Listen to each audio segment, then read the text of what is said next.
estamos aquí, ya nos acompaña el comisario David Domínguez, él es jefe de identidad humana del área de criminalística de la Policía Nacional. ¿Qué tal, comisario? ¿Cómo le va? Muy buenas tardes para usted, para la compañera y para la teleaudiencia.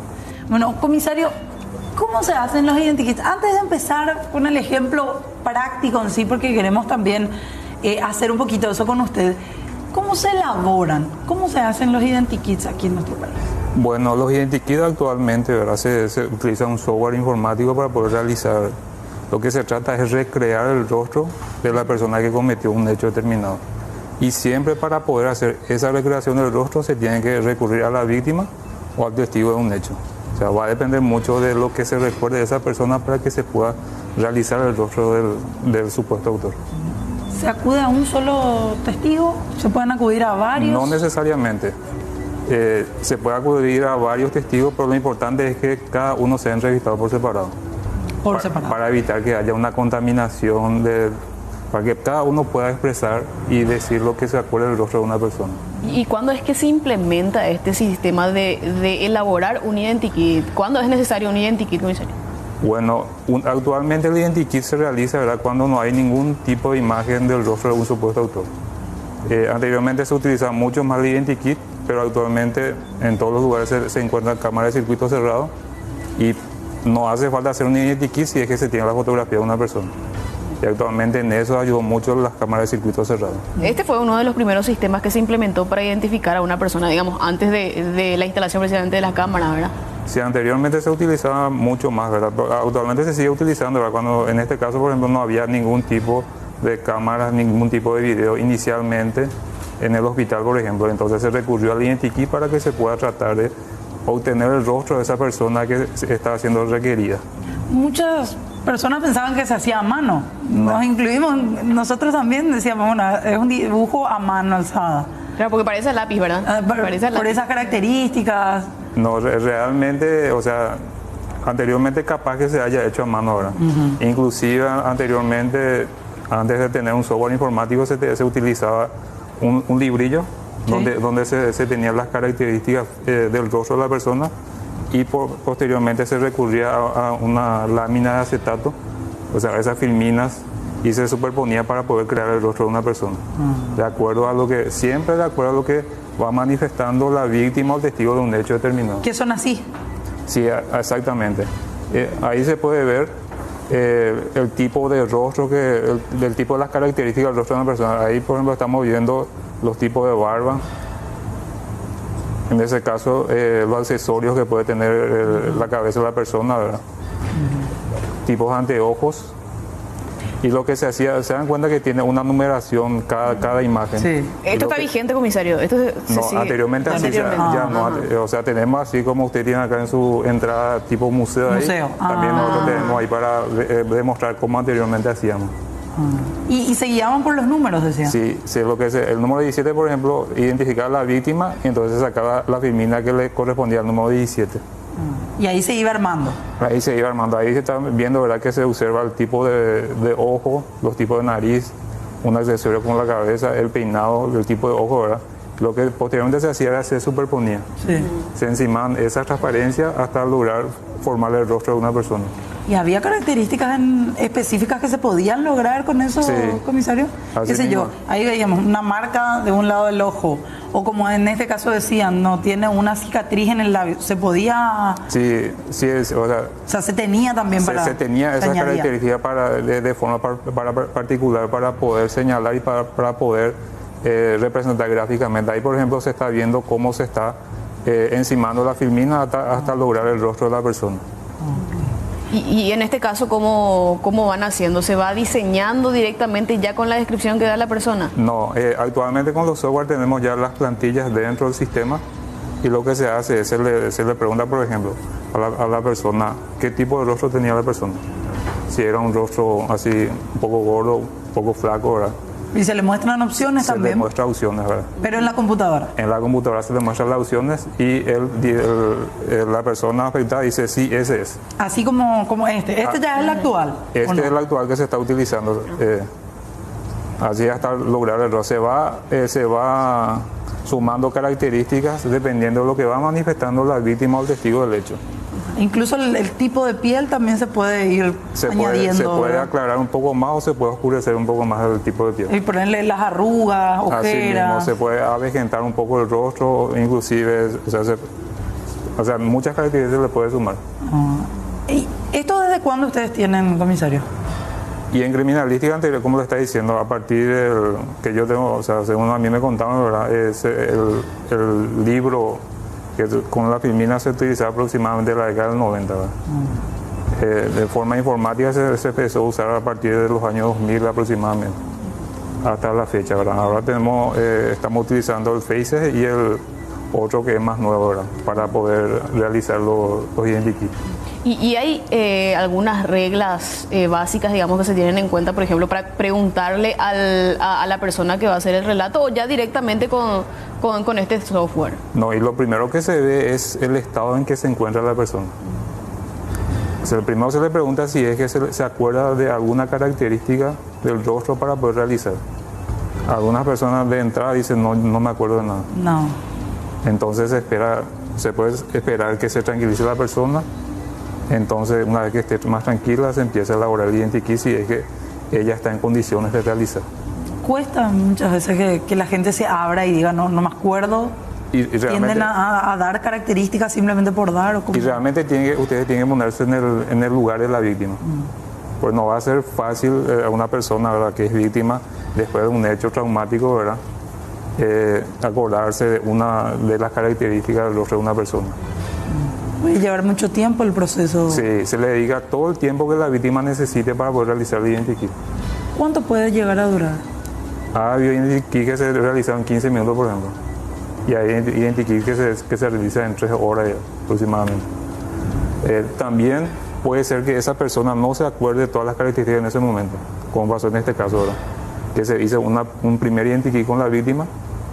Después, eso se hizo el viernes 30 de diciembre, Sí. hace una semana. Y posteriormente, el lunes, ella se acuerda de otras características.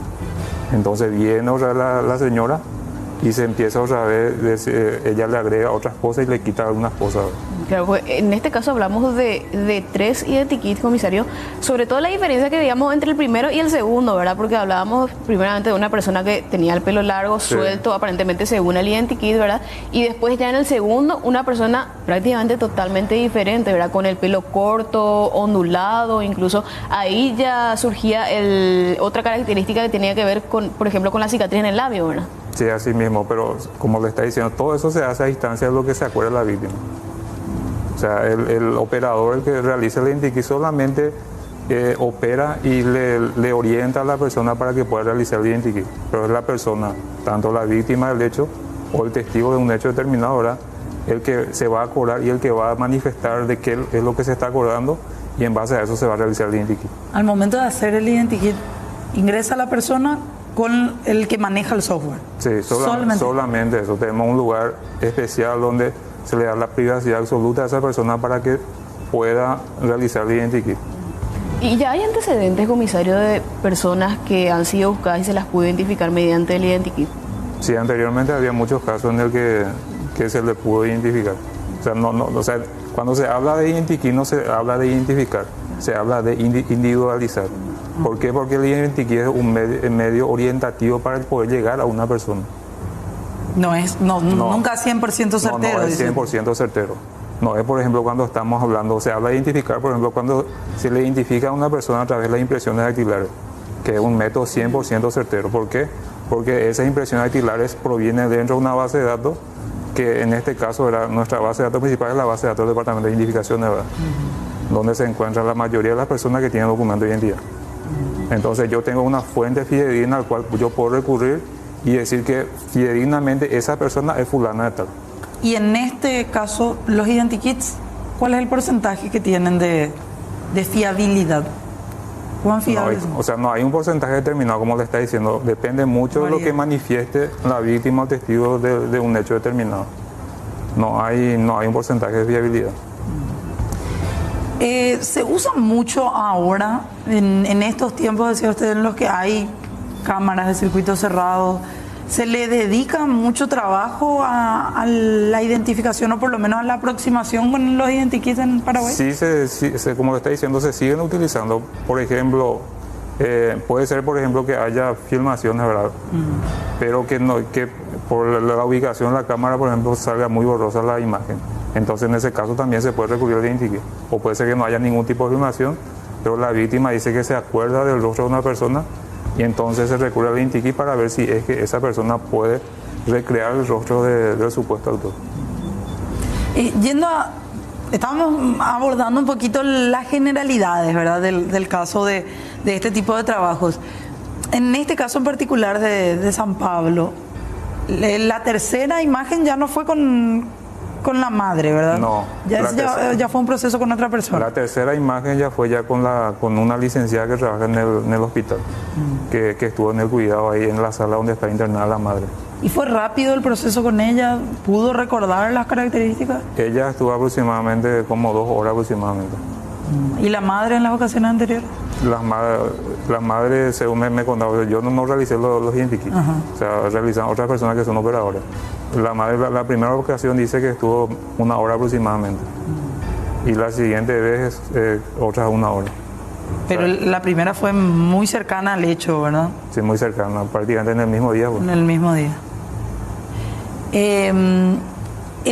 El tercer identikit en ese caso ya muestra a una mujer con tapaboca, con un cabello un poquito más corto, pareciera ser también. Sí, pero como, o sea, así la describió la señora, la licenciada que trabaja en el hospital.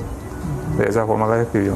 Pero si es que se fijan en los videos de circuito cerrado, es el tercer identikit, se le acerca más a la supuesta autora. Sí. ¿Cuáles son las áreas de cobertura que tienen ustedes, comisario, para identificar a una persona?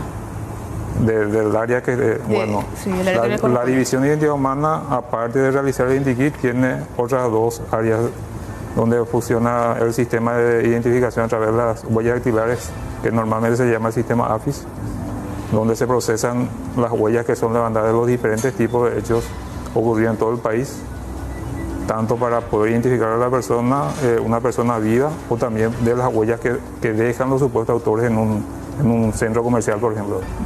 Este sistema se implementa también, por ejemplo, cuando hay una persona fallecida que por decirlo, no tiene sus documentos consigo. Así mismo. O no está en condiciones el cuerpo de ser identificado visualmente, ¿verdad? Sí, o sea, normalmente se nos convoca a nosotros, ¿verdad?, para poder hacer esa identificación. Ya sea en el lugar del hecho mismo, tenemos dispositivos móviles, ¿verdad?, que permiten la identificación de la persona en 5 minutos, ¿verdad? O sea, es tomar las impresiones, ya sea del pulgar derecho, pulgar izquierdo, manda la búsqueda contra la base de datos y en el mismo dispositivo ya el operador recibe la respuesta ya en el lugar del hecho. Ya prácticamente al instante. Prácticamente al instante. Imagínense que el sistema AFI está funcionando desde 2011, que entró en funcionamiento. Antes de eso se necesitaban las impresiones de los 10 dedos, se tenía que mandar al departamento de identificaciones, la ficha primero tenía que ser clasificada, después se tenía que recurrir al archivo. Fácilmente pasaba 2 semanas para poder identificar a una persona. Y ahora prácticamente en minutos se tiene la identidad de una persona. ¿El software es algo específico para la Policía Nacional? ¿Se adquirió? ¿Cómo es el proceso el software identikit? Sí, los software identikit son de uso policial, ¿verdad?, justamente para poder tratar de darle rostro al supuesto autor de un hecho. O sea, esa es la finalidad, de poder... O sea, no es lo mismo, ¿verdad?, de escribir. La persona tenía el ojo rasgado, era de tez oscura, ¿verdad?, así impreso, escrito, ¿verdad? Claro. O sea, va a impactar más, posiblemente va a crear más sensación a la persona, ¿verdad?, si es que ve una representación gráfica de esa descripción. Entonces, con ese fin se ideó el identikit en sí.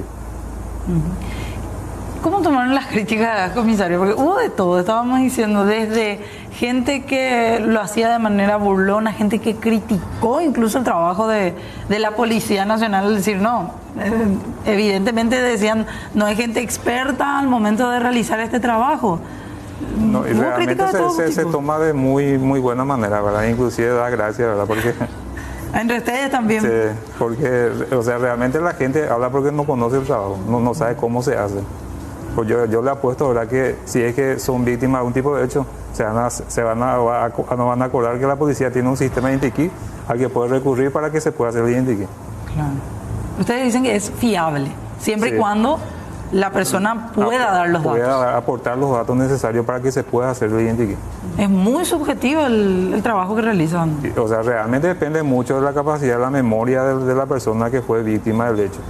Depende mucho de esa capacidad. Y justamente lo que decía, ¿verdad? Del estado en el que se encuentre, porque Sí. la primera vez brindó una característica y la segunda vez otra característica totalmente Sí. diferente, ¿no? Pidió que saquen incluso, que se saquen algunas cosas. Se saquen algunas cosas y se metan otras cosas. O sea, depende mucho de cómo se encuentra la persona en ese momento, de la capacidad de su memoria, ¿verdad? Del estado anímico que se encuentra en el momento de realizar el identikit. No sé si podemos ir ya a la parte práctica, Sí. comisario, enseguidita, porque hablamos de la generalidad, hablamos de cómo se hace, qué representa específicamente, pero si le parece, comisario, a la vuelta de la pausa, le mostramos o le damos las características de una persona Y yo voy construyendo el identikit. y usted va construyendo. Bueno, no hay problema. Yo creo que la gente va a estar muy atenta también a eso, ¿eh? Vamos a ver un A ver. poquito cómo sale también y qué se hace. Pausa, enseguidita volvemos con más puntos de vista.